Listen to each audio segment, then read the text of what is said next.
అమ్మమ్మ అమ్మమ్మ అనగానే మనకు ఫస్ట్ గుర్తొచ్చేది బొడ్లో సంచి, చీర కొంగులో ముడివేసిన చిల్లర, టీ అంటే ప్రాణం, టీ లేనిది ఎప్పుడు ఉండలేదు.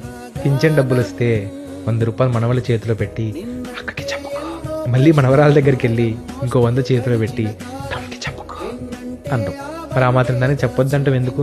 ఎందుకంటే అమ్మమ్మ నలిసిన జుట్టు, అమాయకమైన నవ్వు, మనసు నిండా ప్రేమతో ఉన్న కళ్ళు, బంధువులందరినీ చూడగానే వెలిగిపోయే ముఖం. అమ్మమ్మ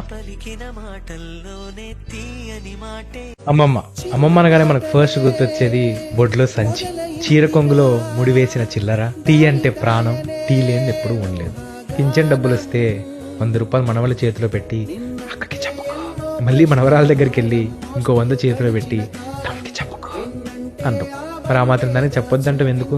ఎందుకంటే అమ్మమ్మ నలిసిన జుట్టు, అమాయకమైన నవ్వు, మనసు నిండా ప్రేమతో ఉన్న కళ్ళు, బంధువులందరినీ చూడగానే వెలిగిపోయే ముఖం. అమ్మమ్మ.